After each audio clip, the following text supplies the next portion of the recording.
Welcome to the session, therefore, as we look at the battle against dysfunctional teams, in bracket, poor performing teams. I decided to use the word battle because when it comes to teams, that's one path in business. That is one area in business where you don't get it right overnight. You don't get it right even in 10 years. It's like saying um, how people will behave. You can do your best to set systems and policies and try to understand these functions, but you cannot do it once and then expect to have a typical functioning team. It's not possible. So it is a continuous battle. It is a consistent job for team leaders, managers, coordinators, CEOs, whoever is in any leadership position, pastors, whoever. It is a consistent battle because when you are not consistently doing the right things, your team will leave from a functional team into a dysfunctional team. Your team will leave from a high performing team to a poor performing team. So typically, what will you find in a dysfunctional team? So what is a dysfunctional team? What makes a dysfunctional team? Just from the word dysfunction, the team is not functioning according to the aims and objectives of the business. The team is scattered. It is not organized. It is full of irresponsible members. It is all the negative things that you can find in a group of people who are not objective. You will find it in a team. And of course, there's a difference between a group, a crowd, and a team. So what can you find in a dysfunctional team? So as I share some of these things, begin to look at yourself. Begin to diagnose yourself. You work in a team. You lead a team. You're about to recruit a team someday. Your business is going to grow where you will get more team members. What are things that you need to pay attention to? Because when you start seeing these things, it means your team has entered the dysfunctional stage. What are those things? Number one, when you notice that team members don't really know who is responsible for what. Yes, when team members don't know who is responsible for which function or for which responsibility, that is what you will find in a potential dysfunctional team or in a team that is already dysfunctional. That is why it is important. When you have a team of people, it is good to tell them their positions. But of course, telling them their positions doesn't mean they should not work in synergy. Of course, a functional team, or when the word team is mentioned, it means people should function in a cohesive manner, although they have individual responsibilities, but they have a place where they come and converge. So in a typical dysfunctional team, you will notice that team members don't really know who is responsible for which function. People are just confused here and there. There's no structure.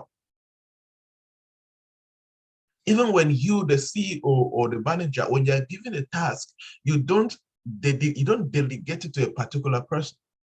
You just throw it out there. So nobody knows who is this for.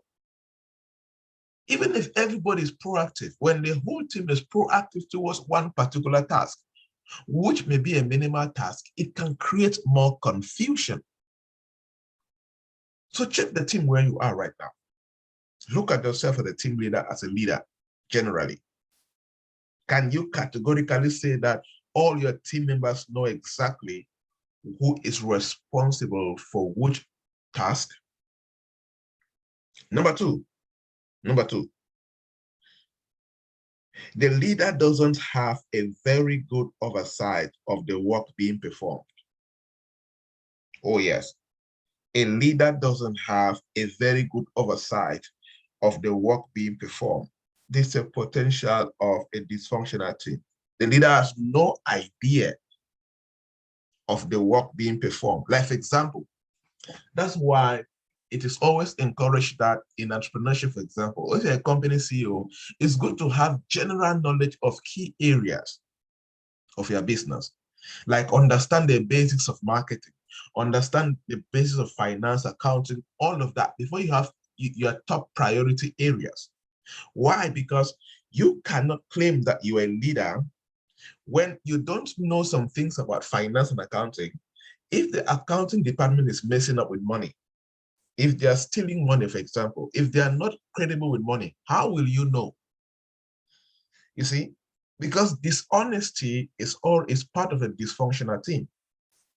But when you as a leader has an oversight, you have very good oversight on key things, from field work to accounting to marketing to all important areas, production, all over.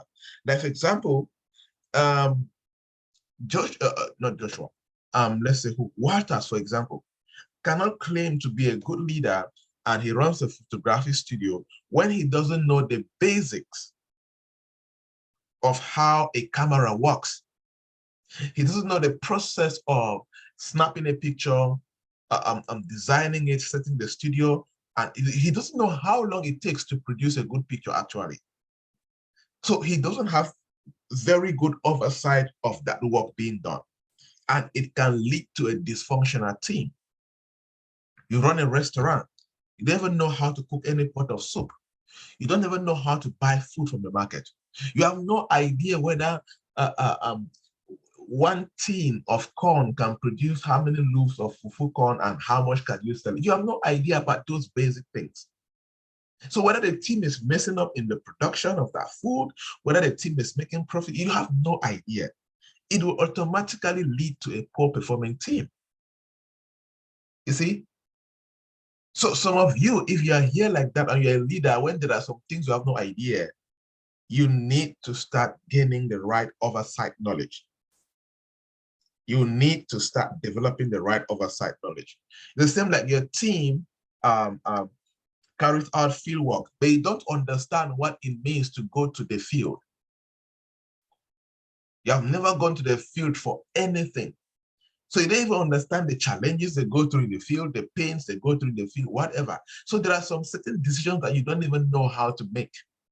You have no empathy toward.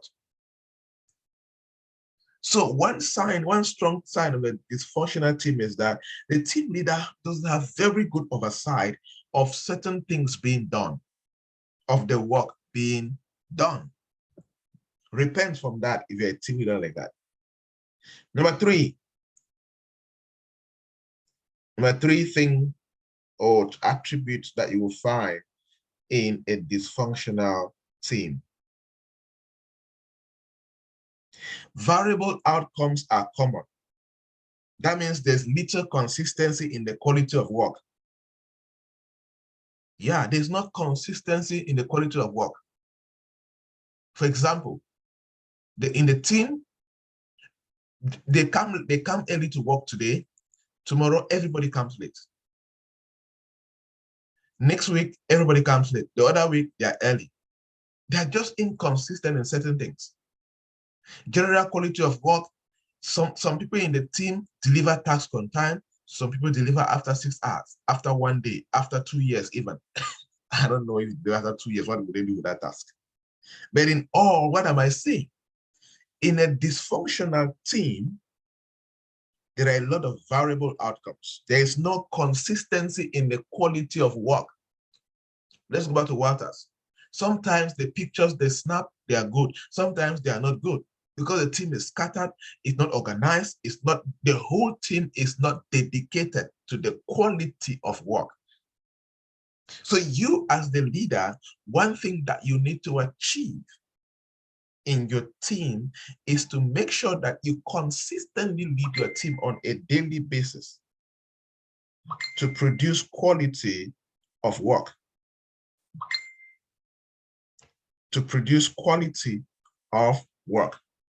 That's why under this point, you need to have solid systems and processes. There's no way your team can produce quality of work without solid systems and processes. Have standards, have a consistent way of operating and storing information that everybody understands. It's very important. So these are three typical things that you'll find in a dysfunctional team. Now look at yourself as a leader. Look at yourself as a team member. Are some of these typical where you work or in the kind of teams that you lead? Indicate in the chat box, let me see. Are some of these typical? Have you seen some of these three things typical in the team where you work so far?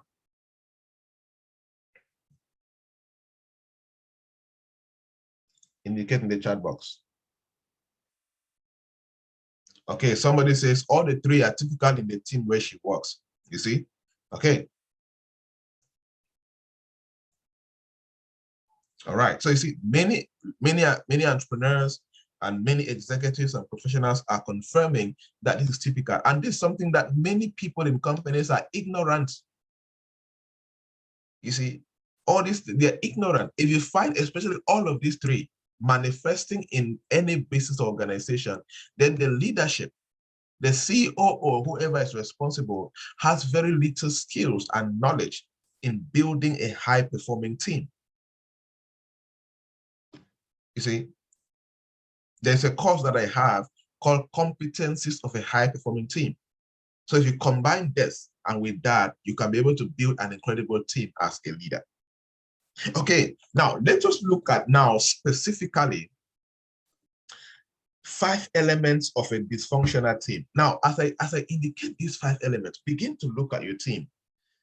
Begin to look at your business. Begin to look at yourself as a team member. Do you manifest any of these 5 elements? 5 elements of a dysfunctional team, according to Patrick Lencioni. Number 1 element or number 1 dysfunction. Dysfunction number 1 is absence of trust. Oh, yes. So in a typical dysfunctional team, the first dysfunction that you will find is the absence of trust. Is the absence of trust. Team members don't trust each other. The team members don't trust each other. In worst case scenario, teams don't trust their leaders, leaders don't trust their team members. There's no trust. There's no trust. When team members are reluctant to be vulnerable with one another and unwilling to admit their mistakes, weaknesses, or needs for help because you don't trust people. It is hard for you to admit your mistakes. It is hard for you to accept your weaknesses. It is hard for you to even ask for help from somebody you don't trust.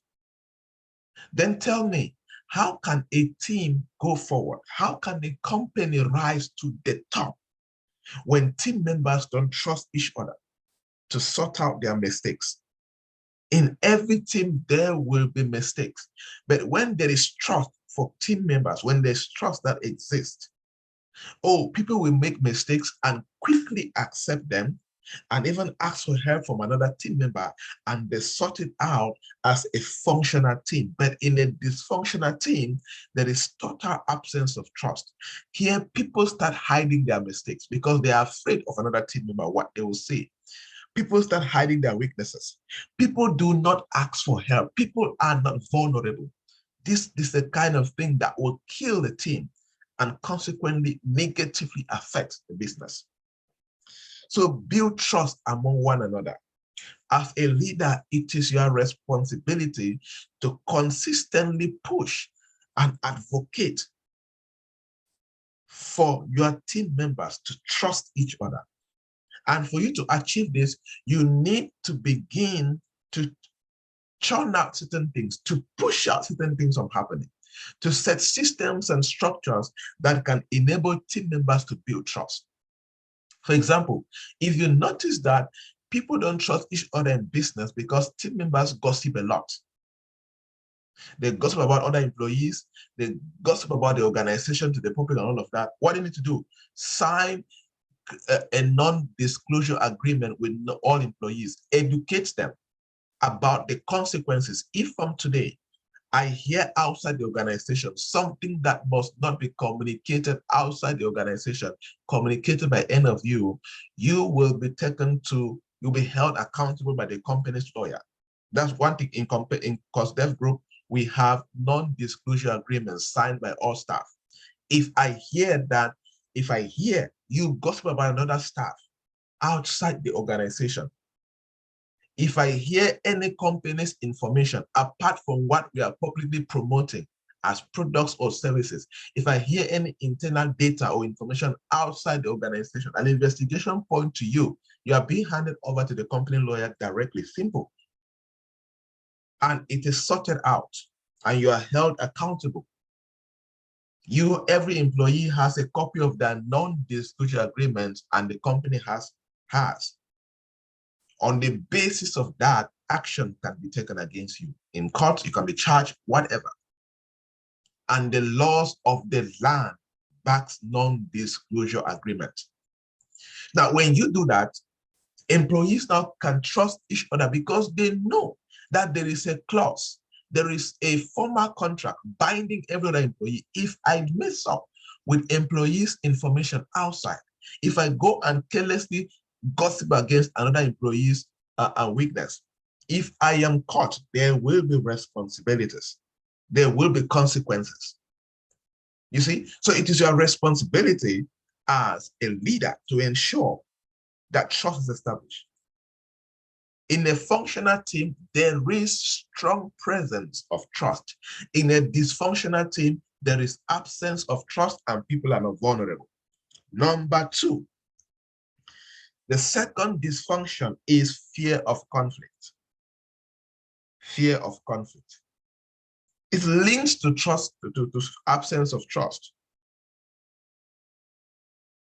It is difficult for team members to be committed. It is difficult for team members to produce results when they are afraid of problems. They are afraid of conflicts. See, fear an organization where people cannot cannot be innovative, because there's no way you can be innovative when you're afraid of mistakes. You see, so in an organization where there is trust and a functional team, employees are not afraid of conflicts. Instead, no, they are not. They are not, because they know that in this organization, we trust each other. In this organization, there is open, honest communication. If I have any conflict with my team member, I just need to walk up to that team member and we have a discussion. Nothing sort out conflicts in a team like open, honest discussion between team members. So it is your responsibility as a team leader to push for open, honest communication. You need to avoid that kind of environment where team members cannot openly air their opinions. When people are afraid of conflicts, they cannot openly air their opinion. There is artificial harmony. There is fake unity. And in every organization, there is very high possibility of artificial harmony. Or of course, that happened in my organization. It has happened in my company. Not long ago, unity is one of our core values. But there was a time that there was strong conflict between the team. They were faking unity. They were faking harmony. It was not real. You see? But as a leader, it's your responsibility to keep on pushing for open communication. Let people know that there's trust and they can go to one another and talk. Keep on teaching the values of unity, the values of kindness, and the values of genuine communication. Keep on teaching that. Keep on having those coaching sessions with your team until everybody understands that we need to be genuinely unified. And we need to stop being afraid of making mistakes or being afraid of conflicts. Instead, we should be open to more genuine communication and the desire to sort out conflicts in a loving, caring manner when conflicts arise. Of course, policies here are also very important. I always educate my team and I tell them, one of the policies in our organization that can make you to be sacked immediately is when it comes to minorities and that of the board of directors, that a staff is intentionally inciting disunity among team members. Your bad character, your bad habit of gossiping, your bad habit of lack of love, all of these funny things that you can manifest in your house, you can manifest in the workplace that cause workers to fight against each other, cause disunity. If it is ascertained that you are responsible, you can be terminated immediately without benefit, without warning. You are terminated immediately. And it's in the status, and you know. So you cannot take us anywhere to go and say, oh, we terminated you without any warning. We'll inform the court or whoever is in session that, look, this is what happened. We have proof.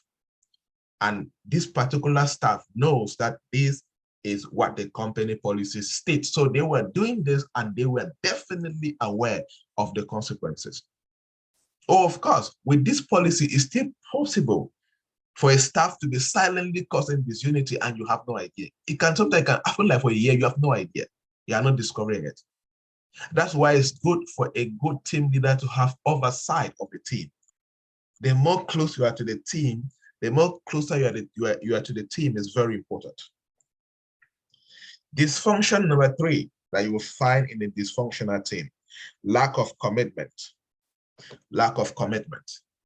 If you are still following the session and you're committed to the session, indicate in the chat box dysfunction number 3. Write in the chat box, give me a comment and write dysfunction number 3.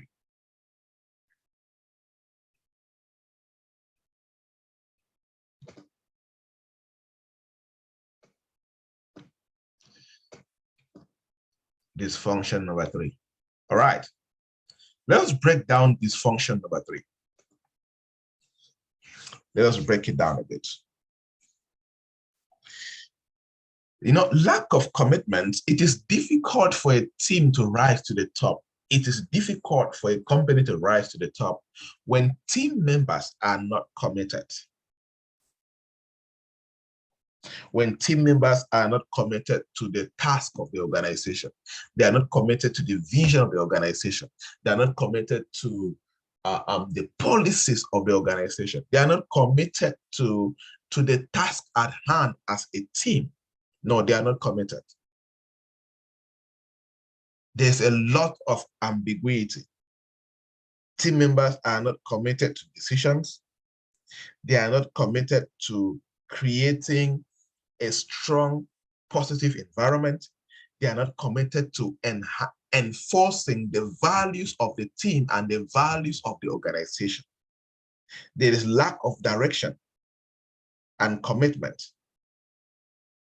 And in this particular stage, with this particular dysfunction, star employees or high-performing employees quickly get affected. Because why?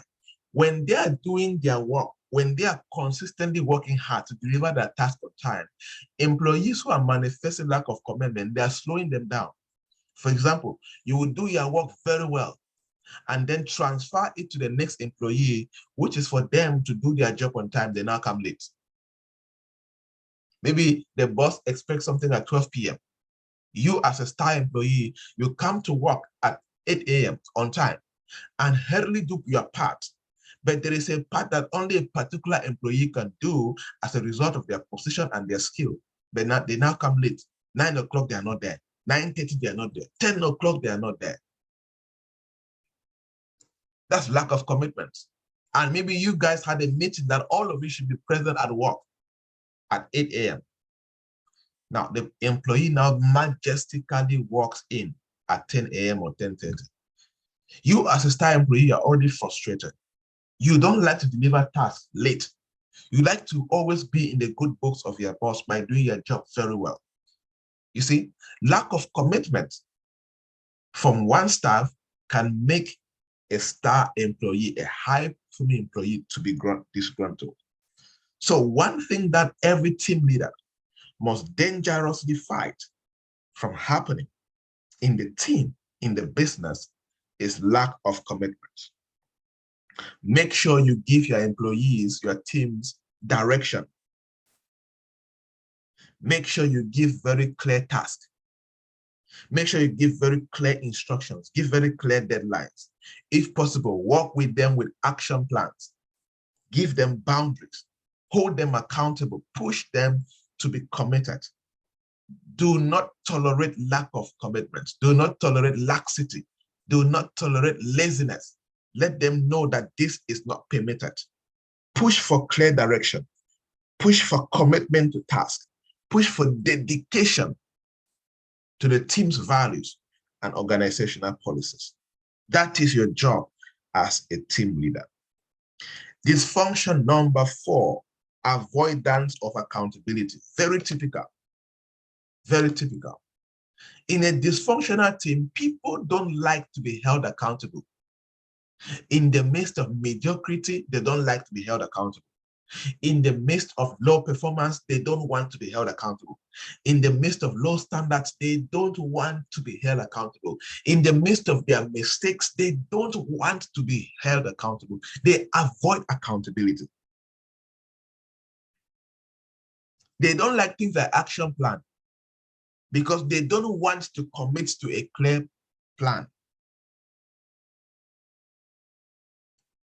And this makes it difficult for committed employees to call out less committed employees and hold them accountable.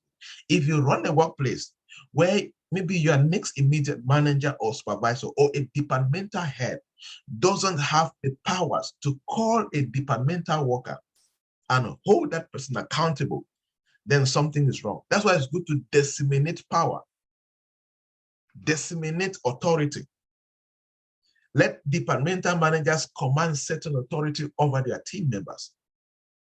Let heads of subsidiaries and heads of operations, whatever, let them have the ability to hold team members accountable when there are low standards.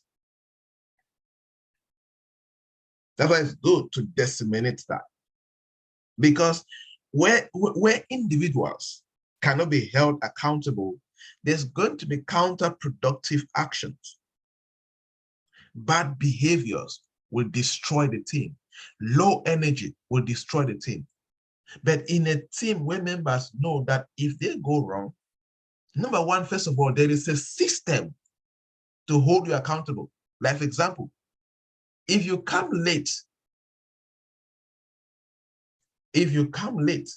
like in conserve group, if you come late, maybe your late is so severe and you start receiving query letters. If you receive 3 query letters for coming late to work, the 4th one is a sack letter in a year. If you receive 3 query letters throughout the year, the 4th one comes as a sack letter. But if we enter the next year, the 3 of the previous year accounts to start from, everybody starts from square one. Now that is a policy that hold all team members accountable. Even before your team leader is talking, before your manager is talking, before your supervisor is talking, you already know that, hey, there is a system somewhere, there is a policy somewhere holding me accountable before the human element comes into play. And of course, if your manager or supervisor holds you accountable and you don't want to listen, that can be considered as insubordination. And insubordination should be punished, should be sanctioned in any organization that has sense, that has strong policies. If you disrespect a supervisor that I've dedicated to a department or to a subsidiary, you are disrespecting me. And that is insubordination. Disrespect and insubordination should be sanctioned. So in a typical dysfunctional team, there is avoidance of accountability, which leads to low standards, low performance, laxity, laziness, lack of commitment, every funny stuff. Weaknesses are up and down, bad habits here and there, terrible behavior here and there, because they know that nobody is holding them accountable. No policy is holding them accountable. No system is holding them accountable. No contract is holding them accountable. No agreement is holding them accountable. You can now see why there's lack of accountability and low standards in some teams that you're part of. Then the last dysfunction in the dysfunctional team, of course, is inattention to results. Yes, inattention to results. In other words, team members don't pay attention to results. Team members do not pay attention to results. In other words, they don't pay attention to the overall result of the team. They don't pay attention to the overall result of the organization. In this kind of a team, you know, personal egos, personal status comes first. People work for themselves. Like, for example, in this kind of team, there's a lot of eye service. People do things just to please the boss, not for the sake of the team and for the sake of the organization. That's a very bad thing. And you as a boss, if you're a boss where you have very high ego, where you like people to worship you and treat you special before you reward them, it's dangerous for the overall mission of the organization. Be a leader that rewards everybody generally. You do good work, whether you respect me or not, I celebrate you and I give you bonuses. Whether you come and greet me every morning or not, are you productive? Are you result driven? That's what is important. Are you a good part of the team? Don't just focus on rewarding people who come from the same tribe with you, or rewarding people who worship you, greet you well, smile with you too much, and all of that. That's not what produces a thriving company or a thriving team. Many leaders are like that. They have this ego. They like on the employees that say yes to everything they say. They like on the employees that fan their ego. They call them beautiful names, oh, this and that. Meanwhile, they are just calling you because of what they will gain from you, not because they are genuine of their praises. And then you now carry a big head and your ego is swelling because you think that employees are celebrating you. Be careful of that. In dysfunction number 5, employees push for their career development at the risk of the team, at the risk of the organization. Instead of pushing for team development, they are pushing for individual career development. Instead of pushing for organizational development, they are pushing only for their individual career development. They don't go for, they are not collective for the goals of the team. They are not collective for the goals of the organization. And when a team lost the need for team achievement because members are scattered and they are not paying attention to results, they are not dedicated to sales results, they are not dedicated to profitability results, they are not dedicated to whatever challenge that can hurt the organization, then dysfunction number 5 will hurt the business ultimately. So those are the 5 dysfunctions that you'll find in a typical dysfunctional team in an organization. Now, those of you who work in teams, those of you who lead teams, you are leaders, you are CEOs, you are managers, how many of these dysfunctions do you see in your team right now? How many of these dysfunctions do you see manifesting in your team? Let me know in the chat box. And I'll give you examples and some practical ways. We're going to see more, of course, on how you can begin to sort out some of these dysfunctions. It's going to help you have a strong and growing team. No company will grow beyond the quality of their team. Any CEO or founder who is saying, oh, you have work, you need to go and sort it out. You cannot sit under this high tension anointing of teaching and you go and have a team now. You see, good. So you are discovering They're discovering. I've given you tips, giving you ideas on how to sort this out. So you need to rise. You need to rise in boldness and courage. Wear that leadership cap. Stop calling yourself CEO when you're not doing CEO things. You see, I always tell people there are many CEOs who don't know what CEOs really do. There are people who are just still founders, but they call themselves CEOs because their character, behavior, they are just normal founders. They are not real executives. These are the kind of things that executives sort out and establish a functionality. So many of you need to wake up. Some of you are still to start, some of you are still one-man army. You're still startups where you're the only employee. Start being conscious of these things, because they're important for you to build your business. Therefore, I will recommend the following questions. CEOs and leaders who are saying all or a couple of these dysfunctions are in your organization, you need to ask yourself the following questions, provide answers sincerely, and take action where necessary. So I have the following questions for team leaders and CEOs. Number one, the team that you lead, do your team members openly and readily disclose their opinions? Do your team members openly and readily disclose their opinions? Even suggestions. Do you run a team that they walk to each other, they go to each other, and they openly and readily disclose their opinions? Can they come to you? Do you have an open door policy in your company?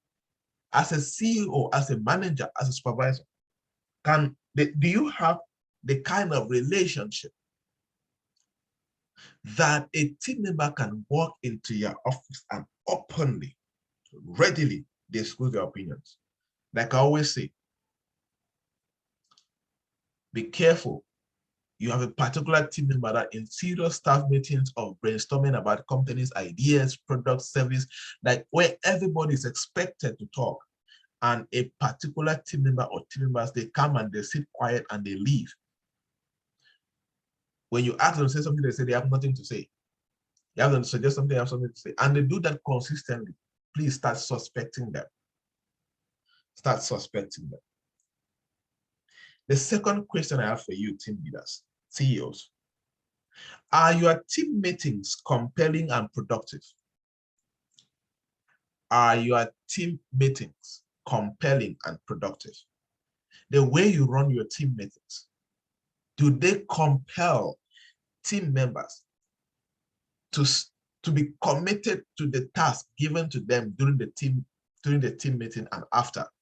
Are they compelled to be active members of the team and the team meeting? Are they compelled to make sure they deliver all tasks that have been dedicated to them on time?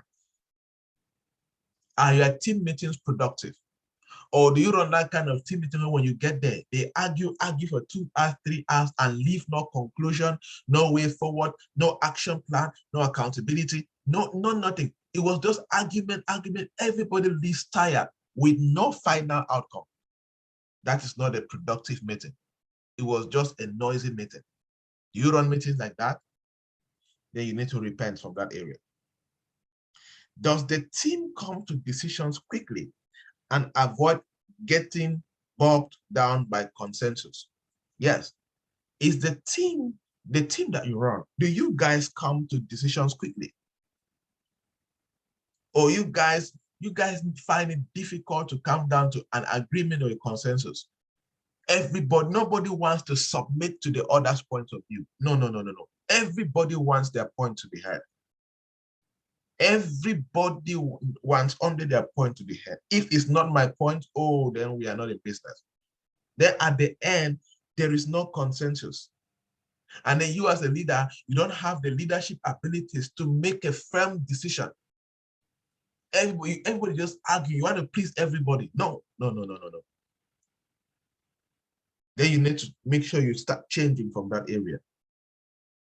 Because in a good team, especially in startups and growing businesses, Being able to make quick decisions is a gift for startups. Don't go and spend hours and days and weeks to make a decision. Discuss in a good team, in a functional team. You discuss quickly. Everybody's excited to share their opinions, whether they take it and run with it or not, but share it because they have the mindset that, look, even if my opinion is not accepted, but my opinion will help or contribute to the making of a better decision. Because my opinion will bring a new perspective. My opinion will open a new way of looking at things. And they will say that, oh, this is a good idea. And it is helping us look at things from this dimension. Everybody quickly suggests ideas, and everybody suggests with an open mindset. Why? This is where somebody openly say, oh, wow, I think I agree with Giselle. Oh, I agree with Bernice. Oh, I agree with Teresh. You say that with an open heart. You even drop your own idea. Oh, I think Jesus' idea is better than mine. Oh, that's a mature team member. That's a mature team. That's how a team will go forward and make quick, good decisions. But a team where nobody wants to submit to another good idea is a bad team. So as a leader, it's your job to teach your team, teach them the benefit of submitting when there's a better idea. Teach them that is for the good of the organization. Okay? The next question that the team leader here, CEOs, managers, supervisors, departmental heads, you need to ask yourself, do your team members confront one another about their shortcomings? Do your team members confront one another about their shortcomings? If you run a team where there is no trust, there's no accountability, and your members cannot go to each other, and confrontation in a good way, I'm talking about positive confrontation, okay? Not disrespectful confrontation, not anger confrontation, not confrontation to diminish your fellow colleague. No, that is not permitted at work. Confrontation in love, confrontation in kindness, confrontation in respect, confrontation to push for growth. Do you run a team that your fellow team members can confront each other about their shortcomings, where they walk up to each other and have a sincere conversation, have a sincere chat? Oh, you see, I noticed this. I think that you should have done it like this. You know, as a leader, as a colleague who has a very important position in this company, you know, I think that next time you should grow in this area. Next time you should handle this. Of course, some will not take it lightly because some people are so full of themselves that they will not like to be corrected or to be confronted. It's okay. Your job as the person confronting, stay calm, stay responsible. Don't get angry. They will get angry and say, oh, who are you? And all of that. Stay up, stay cool, stay normal. That's the real maturity. Even them, they will learn from you. I shouted at this man. I spoke so disrespectfully, but he did not react negatively. He kept on speaking to me in a calm and respectful manner. Sometimes for some people, it is genuine love that will change them. Shouting and barking and all of that will not change people.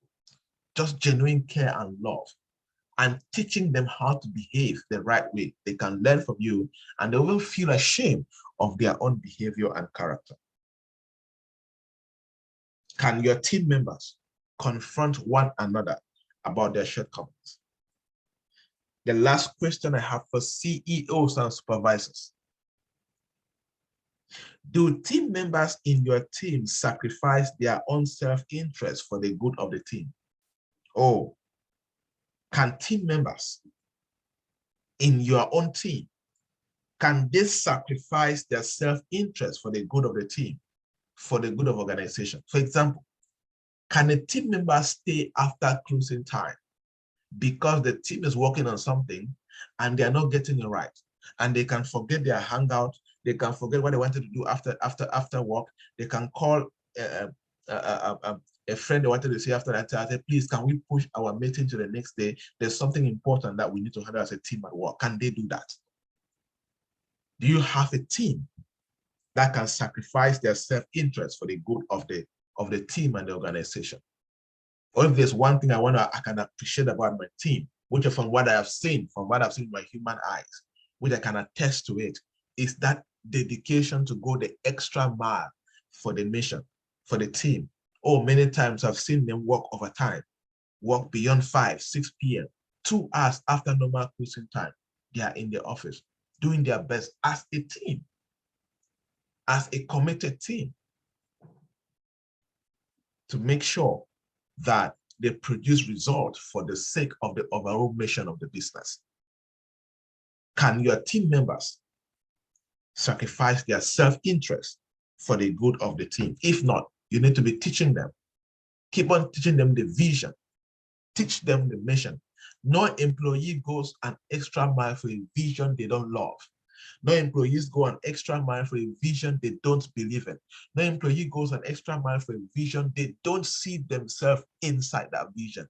No employee goes an extra mile for a vision, for a mission that doesn't serve and support them also.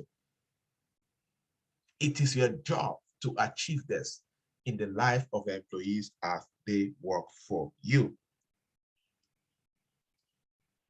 So executives in this class right now, CEOs in this class right now, tell me, from all of these questions, where do you need to rise? From all of these questions, which one is critical right now in your company, in your business, in your department? Look at yourself right now. Look at the questions. Out of these questions, which one do you need to address immediately? You know your team better. You know where there are shortcomings. Tell me in the chat box. 1, 2 is enough. But I'm sure that as I was going through these questions and asking them, do team members openly and readily disclose their opinions to each other and to you? Members confront one another about their shortcomings. Do team members sacrifice their own? Tell us, where do you need to change? Where do you need to change? Okay, 4 and 5. That means team members don't confront each other about their shortcomings. Team members don't sacrifice their self-interest for the good of the team. Okay, now you need to rise up in leadership as a leader to make sure you achieve that. Somebody says 1 and 2. That means in their team members don't openly and readily disclose their opinions. Team meetings are not compelling and productive, so you need to rise up as a leader in that area. Somebody says 3 and 4. 3 and 4, it means team, your team find it difficult to make decisions quickly and effective. Team members don't confront one another about their shortcomings. So these are things where you need to start rising. You need to wear your executive leadership cap. You cannot sort out this kind of things without being an executive. You cannot be a founder.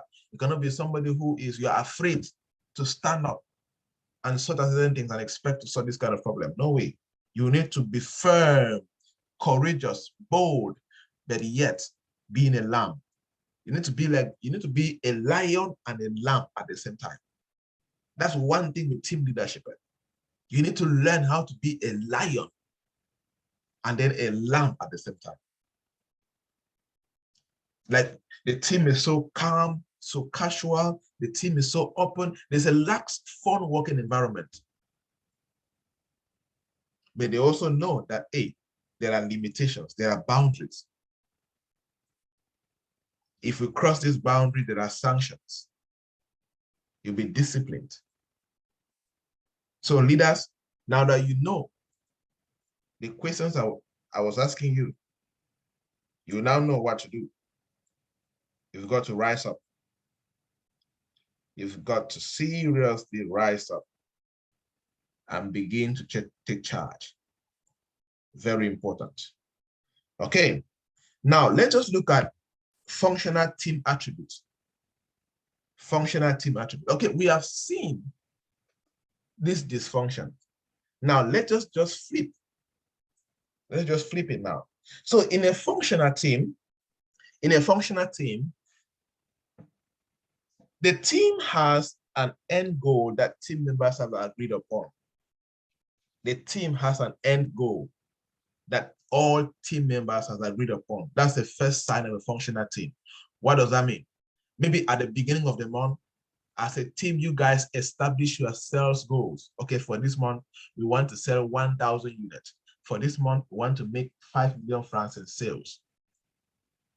That's the end goal for the month of May that the team has agreed upon.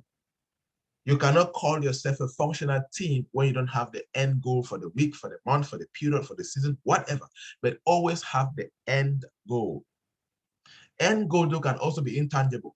Our end goal as a team is to be in unity, is to be kind to one another, is to have open conversations, is to hold each other accountable, is to have a cohesive, one formidable team. That can also be the end goal of the team.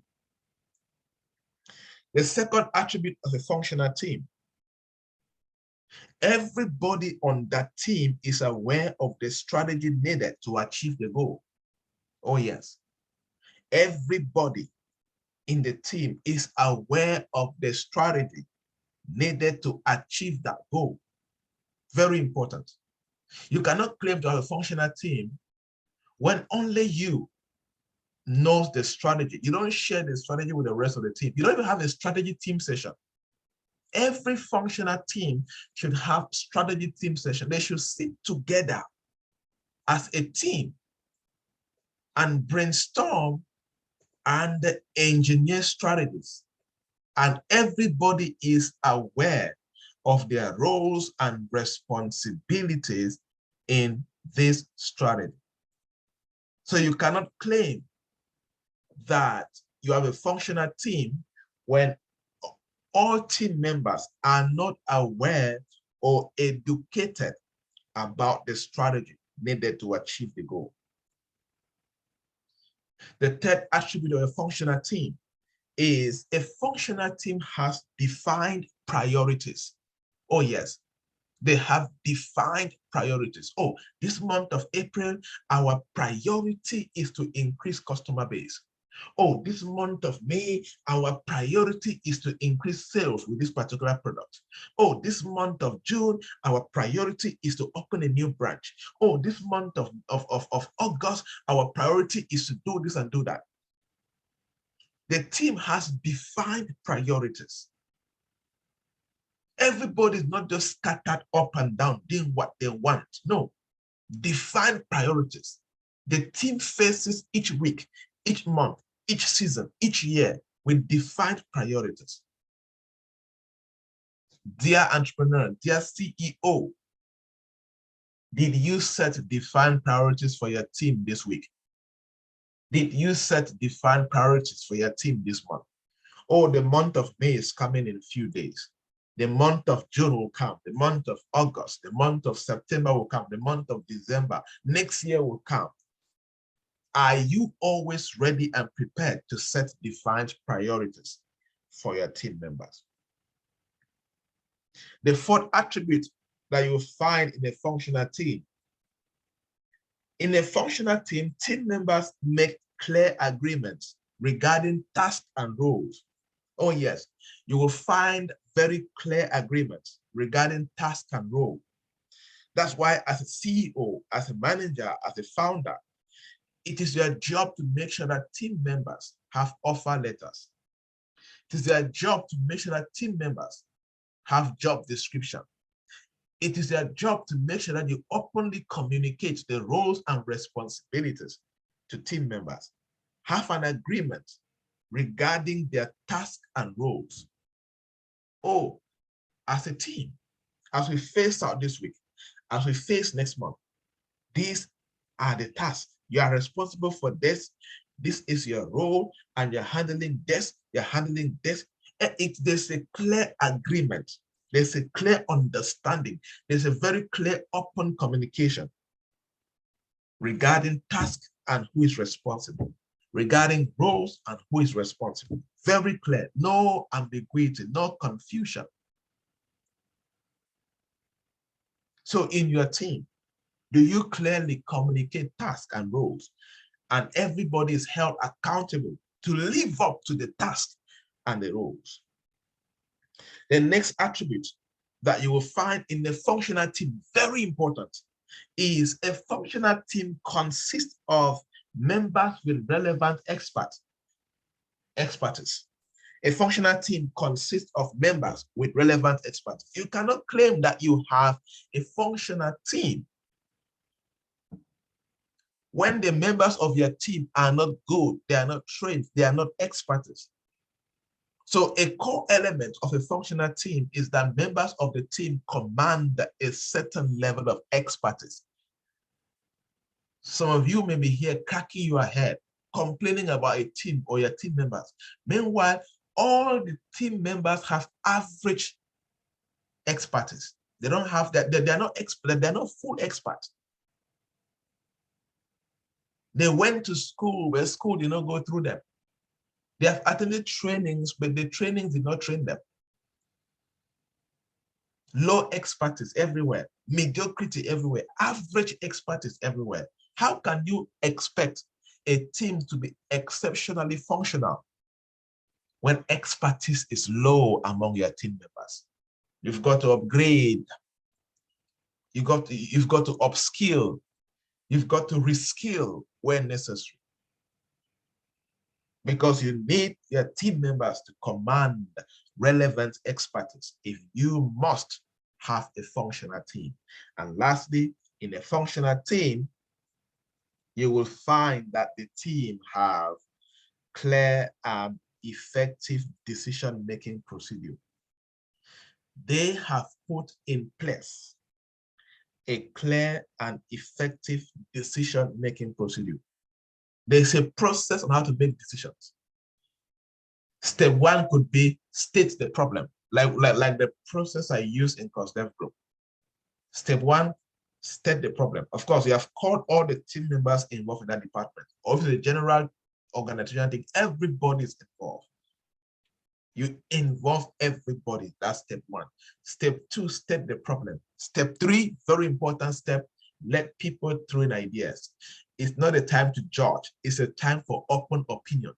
Let every idea is right at this stage. As I always say, there's no wrong answer. Throw in your thoughts, send them in, through your opinions, shoot them in. They are welcome. You are right. Everything is right. Just be shooting them in. Receive it, receive it. When that is done, they now go to analyzing and picking of the right alternatives. They start picking, okay, this one goes here, this one goes here, this one goes here. They start selecting, and then we start analyzing, validating which idea is running, all of that, looking at the resources available and how we're going to implement. Then we pick the best one and we run with it, and the whole team embarks on it. What is your procedure for effective decision making? If not, you will have meetings, people will shout, suggest, nobody's submitting to the other, nobody wants to listen to the opinion of the other. It's scattered team, team, useless team. Only figureheads, only human bodies are there. No productive decision making, no effectiveness, no nothing at all. Have a clear and effective decision making procedure. Establish one that you can use in your meetings. Did you get something about functional teams and what you will change from today? Let me know in the chat box. Leave me a comment on what you will change. Yes, CEOs, executives, founders, supervisors, managers, tell me in the chat box, what are you changing today? What did you pick out that you push for to start happening in your business from today, from 8 o'clock as you get back to the office today? What are you thinking about? Even since the beginning right up to now, what are you thinking about? What changes do you want to bring on board? So you can have a functional team that produces results for your business.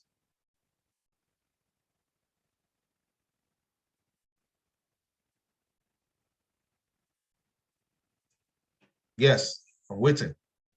You want? I know there are many ideas. Tell me one. Which one comes to your mind right now?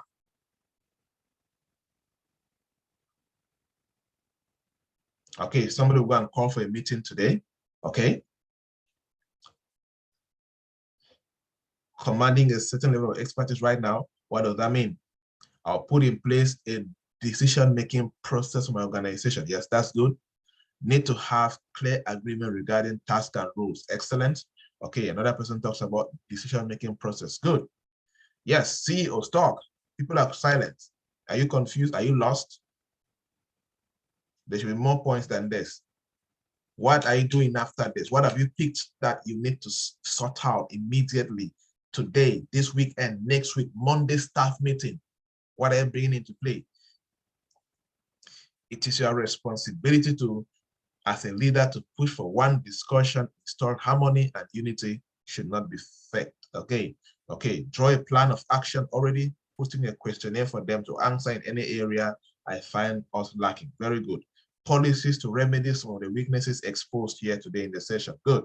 I will spell out decision-making procedure for our meetings. Good. You see, yes, take those actions today, this week, next Monday. You see, get it. Yes, as for feed. Yes, start also making future decisions. Some of these things will help you make better decisions tomorrow. Ensure you recruit relevant experts. Beautiful. Strong points. All right. Let's proceed to 4 ways to get team results. 4 ways to get team results. We have spoken about this already now. This is more structured now. 4 ways teams get results according to right. So 1 is trust. If you want to get results in your team, please pay attention to trust. A team with no trust cannot get results. When team members are genuinely transparent and honest with one another, it forms a safe environment that creates and builds vulnerability-based trust. Leaders. That's why every leader, every CEO should have coaching skills. Learn to coach your team. Learn to coach your team members to trust each other. Learn to coach them individually to maintain good character. Let them maintain the moral high ethics. As individuals, if they don't have the right character, they don't have honesty, they don't have integrity, they don't have personal trust, they cannot trust each other. First of all, be good at coaching your individual team members. Speak to them one-on-one. Speak to them in a staff meeting. Push them to develop trust and the right character. Then push that now to swallow the team. Oh, there's a team. Well, when a team is genuinely transparent and honest with one another, oh, that team can move mountains. A team where there's a safe environment, where people can trust one another, results will manifest. Number 2, conflict. The second way that teams get results is conflict.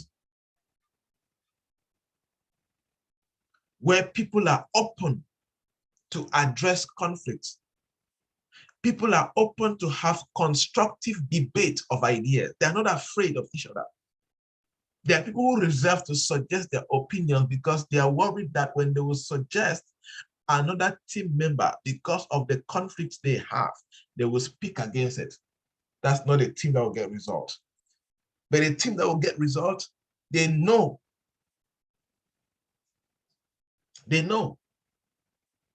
that they can engage in unfiltered, constructive debate of ideas. A team where conflicts, the fear of conflicts is stronger more than suggestion of ideas, is killing the company. It is ideas that rule a thriving team. It is ideas that grows a business. So whatever that reduces ideation in your business, please kill it. Push it out. So train your team to carry out unfiltered discussions, to reach out to one another and address conflicts openly in a genuine, careful way. constructive debate of ideas for the sake and the purpose of the organization only. If you have conflicts in the organization and you're only beaming the conflicts for your personal gain, you should be sanctioned and if possibly dismissed if you don't want to repent. Even the Bible says, suffer not a witch to live. Right? If conflict is killing your organization, you refuse to suffer and sort it out. Number 3, lack commitment. Commitment is the third way that teams get results. When team members are able to offer opinions, when team members are committed to debate ideas, when team members feel heard and respected, they will be more likely to commit to decisions. Their level of commitment will be high. They will be dedicated to the task. They will be dedicated to the priorities. They will be dedicated to the end goal in the organization. They will be dedicated to the company's mission. Leaders push for commitment.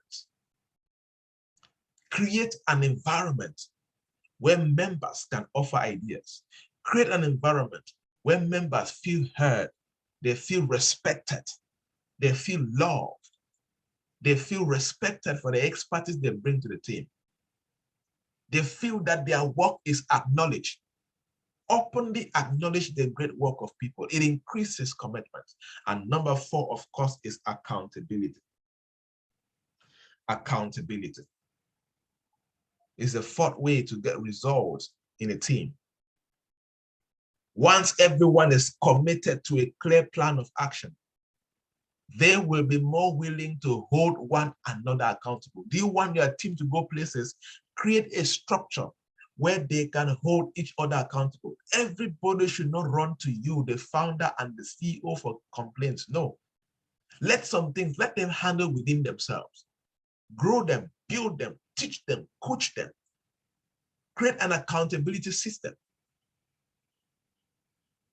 Teach them, let them know openly that in this organization, you should hold each other accountable.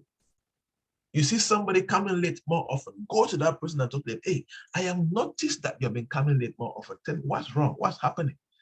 Is there something I can do to help? That's accountability.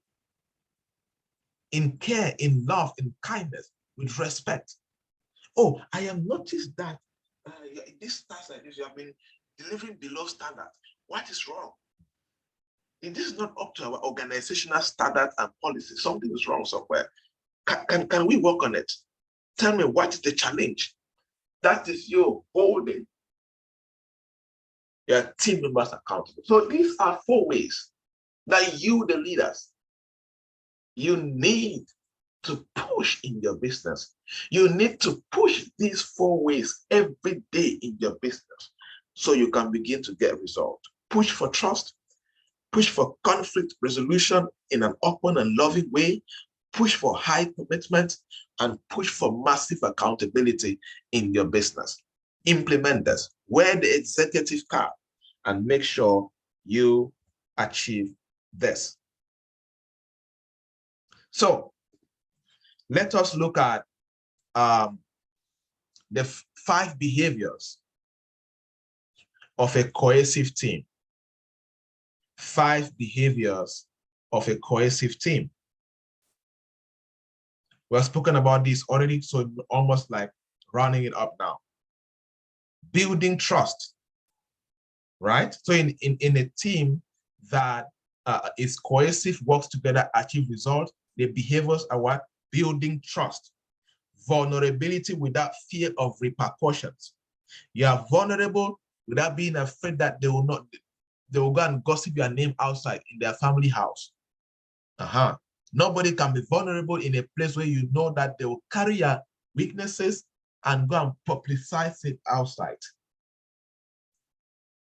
So the behavior of building trust becomes critical.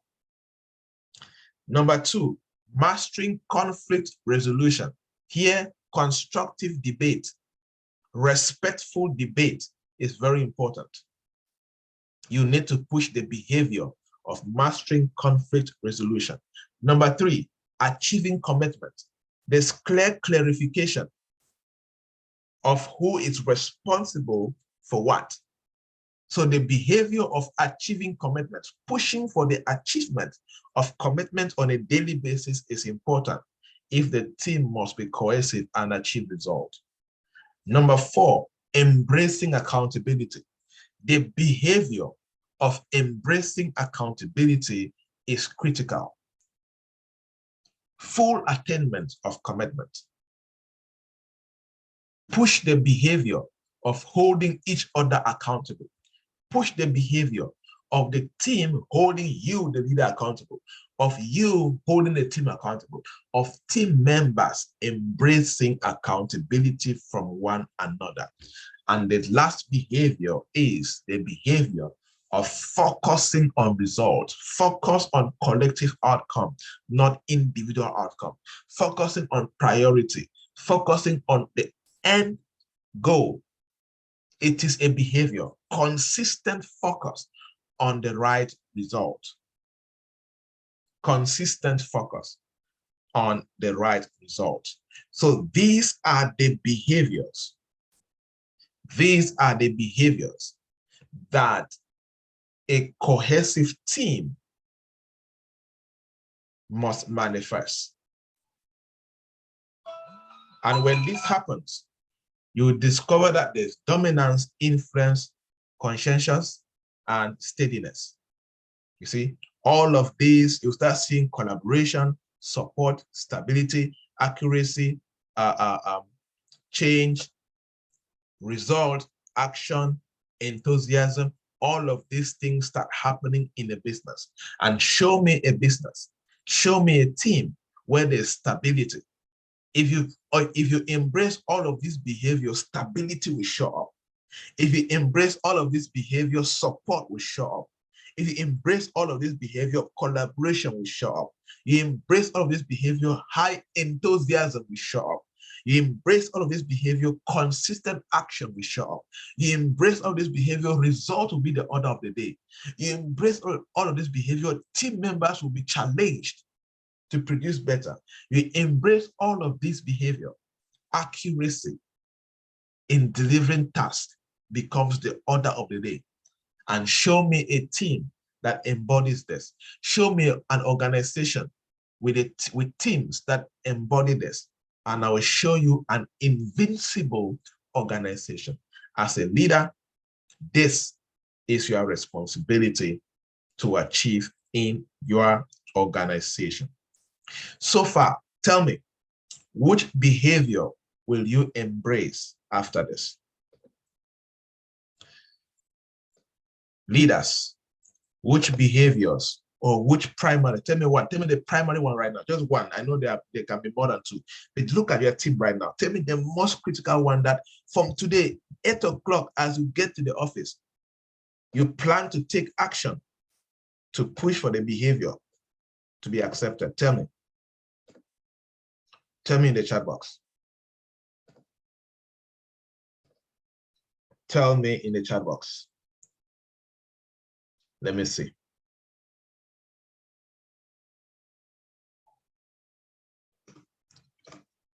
Tell me, which of it?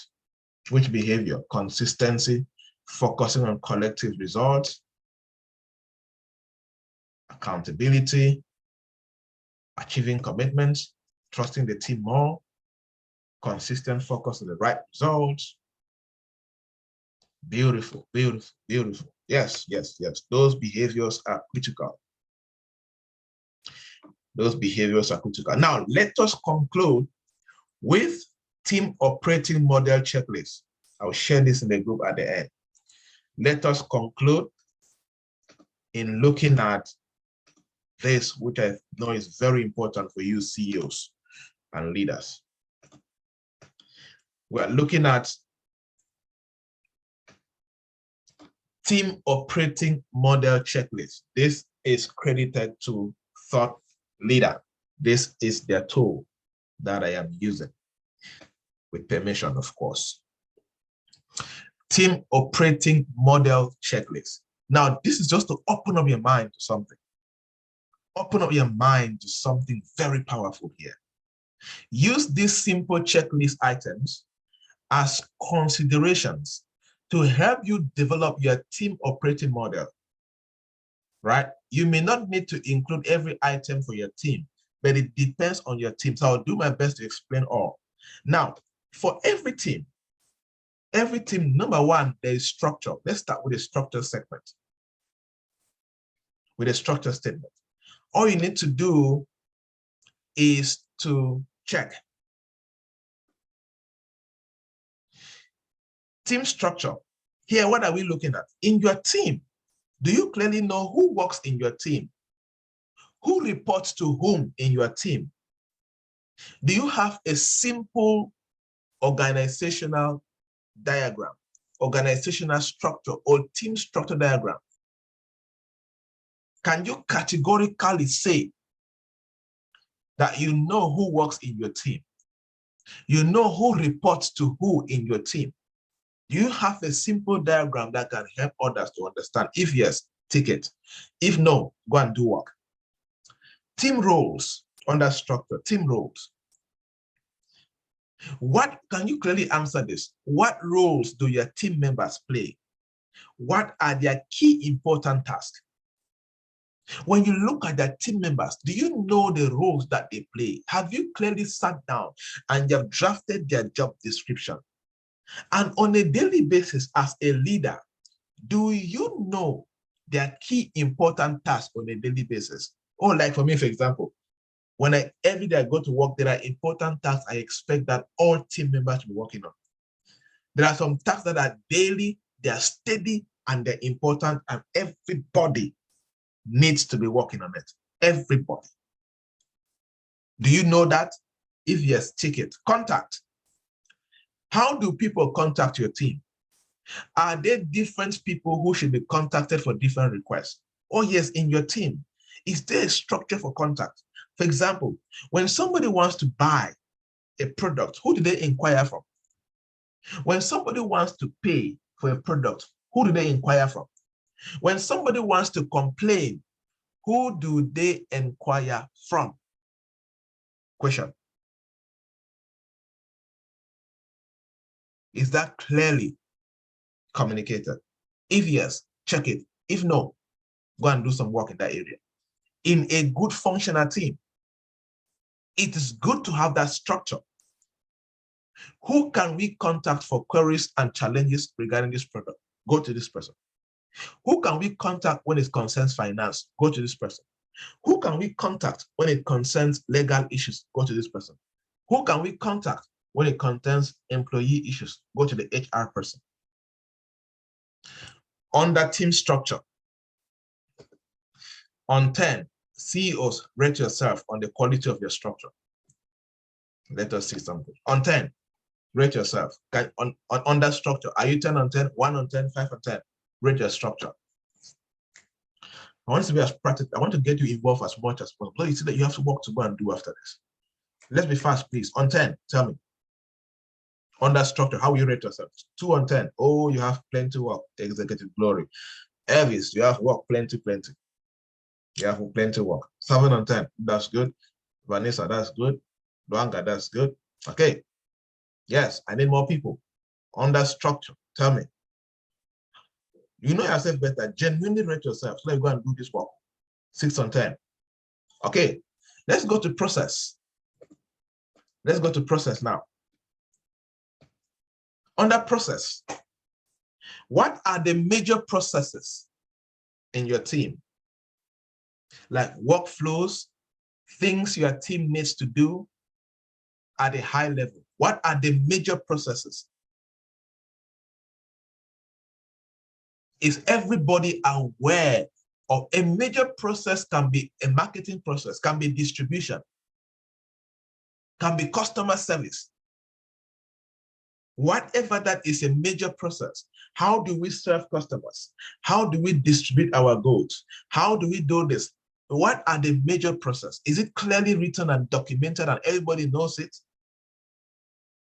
Take it. The next is process steps. For each of your main processes, what are the steps within each? Is here a workflow diagram is important. For example, let us assume that let's take a Hoof example. Let's take Melvis, for example. Now, her major process could be to provide financial statements for her clients, for example.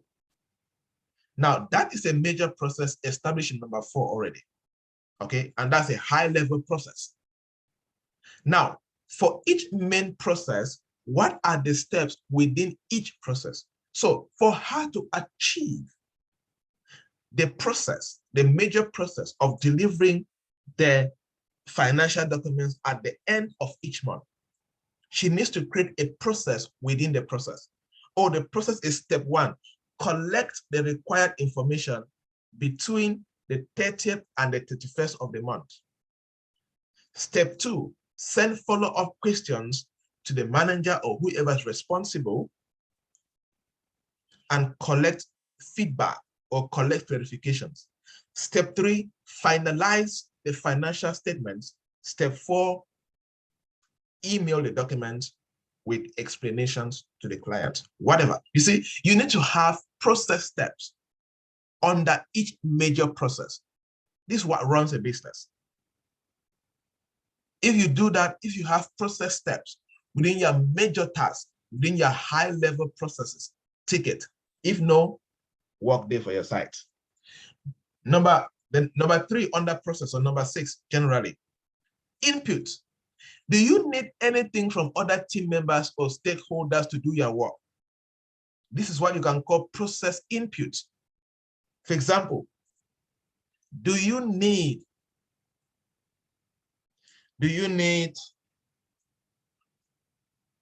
computers? Do you need a tool, a particular tool?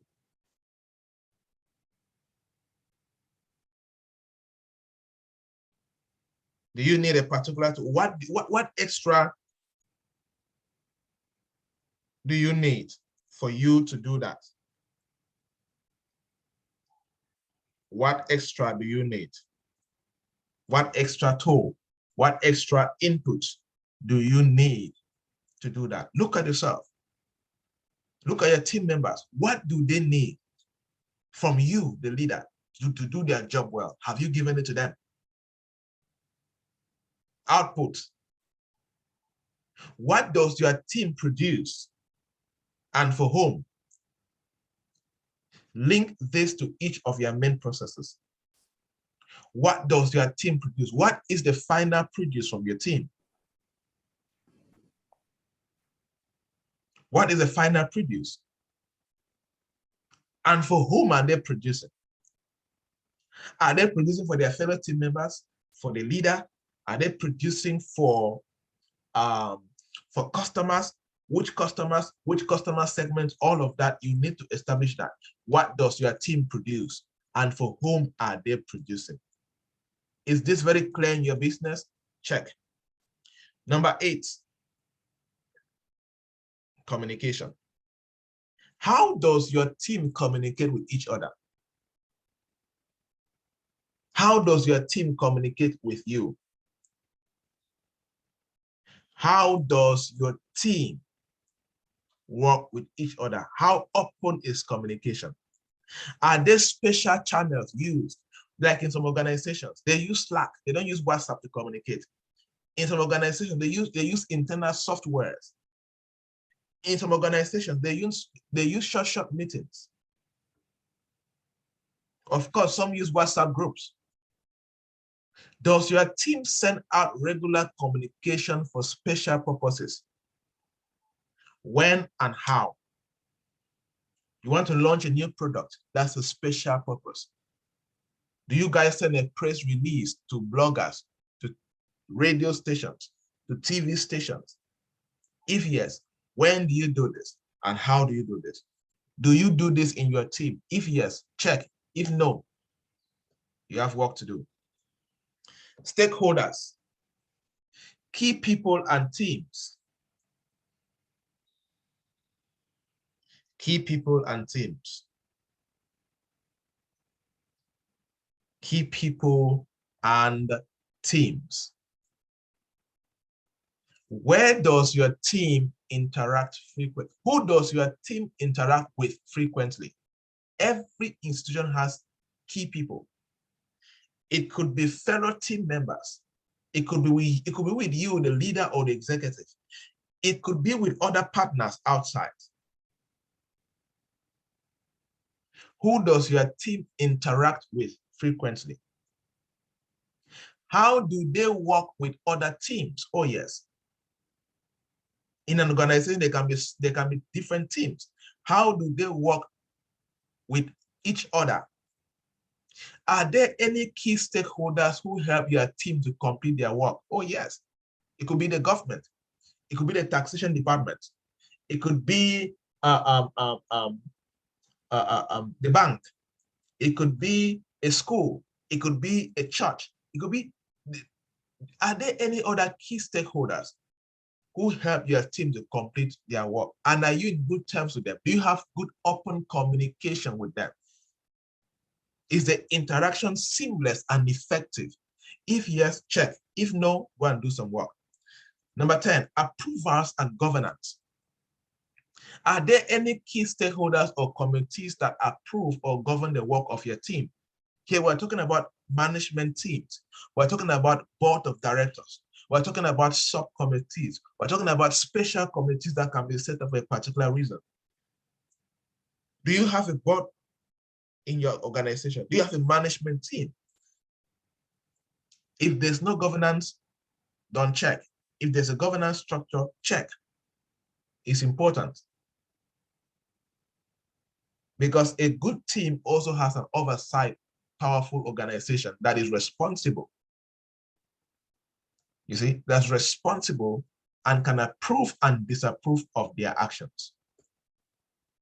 If you have this, check.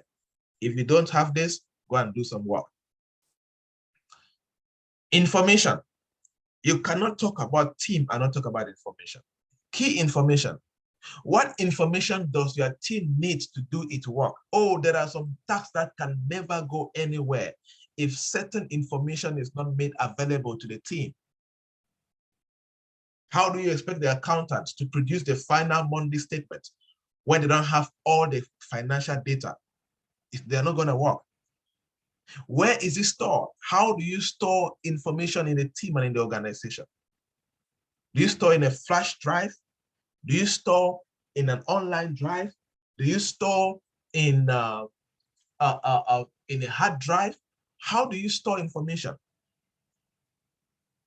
You see, who can access companies' information? Who can access team information? Like in our place, it's not permitted to bring an external flash and copy information from any workplace laptop. It's not permitted. You see, so is it restricted, or can everybody see information? Which is not good. Everybody should not see certain information. There are some information in the company that not everybody sees. Not all the staff must see it. It's limited. There are some things under the managers know. There are some things only departmental people know. There are some things only the CEO knows. Nobody else knows. There should be layers of information. If you have this in place, check. If no, go and have information policy for your startup and your business. Records. What information does your team produce and where is it stored? Who is allowed to see it? You need to have a policy for this. Where do we store information? Like, for example, having an online drive is very important for us. So we store our information online intentionally because a hard drive can get bad. A flash drive can get bad. So the best way to do it is to store it online and make sure it is secured and very private in a way it cannot be hacked. Systems. What systems does your team use to do its work? Does your team use any collaboration platforms to communicate within the team? Who has access to what system? For example, it could be a Google Drive system. It could be a Dropbox system. It could be any work. It could be a customer management system, any software. Do you guys have a software that you use in your office, in your business, to work together for maybe for sometimes virtual team collaboration? And who has access? Most of these softwares, they have password and usernames. Who has access to all of these? Next, number 14, key metrics. How does your team measure success? Do you have a matrix in place? Do you have benchmarks in place to measure success? If yes, check. Are there reports that track this? For example, do you produce monthly meetings? Monthly reports, activity reports, financial reports at the end of the month? Do you do it in your business? If yes, check. If no, go and do that work. How do people access reports? This report open for everybody. Do they only access it during staff meetings, or do you email monthly reports to every staff? Whatever you do, have a policy for that, check it. How do you tell whether you are doing a good job? Do you track monthly sales? Do you track monthly profit? What do you do? If you have a process, a structure in place to tell whether you are doing a good job, please check it. If no, go and repent and do some work. Next is culture. In a functional team, culture, look at behavior. Are there key team behaviors you want to see? Oh yes, if you have key team behaviors like unity, collaboration, openness, love, kindness, support for one another, fun, hangouts, all of this, how should your team treat each other? Do you have a policy for that? Like in our place, we have a policy which talks about unity, kindness to one another, respect, collaboration, love, all of these things. We encourage team members to treat each other based on this behavior. 16, values. Do you have company values? Do you have team values? Does your team have special values in addition to those outlined by your organization? What do you want them to be? Is it the values of hard work? Is it the values of collaboration? Is it the values of innovation? Is it the values of consistency? Is it the values of love itself? Is it the values of assuming responsibility? Is it the values of proactivity? Any of these values, which do you want them to embody and practice? Does your team have special values attached to them? If you have considered all of the items in this checklist, you are on the right track to developing a useful team operating model or a functional team. Now, we have broken down all of this one step at a time. My question for you is, dear CEOs, dear executives, dear supervisors, dear entrepreneurs, will you win the battle against this functional team after this session? I believe you have all it takes now to win the battle. If only you will wear the leadership executive cap and begin to manifest your leadership and executive responsibilities.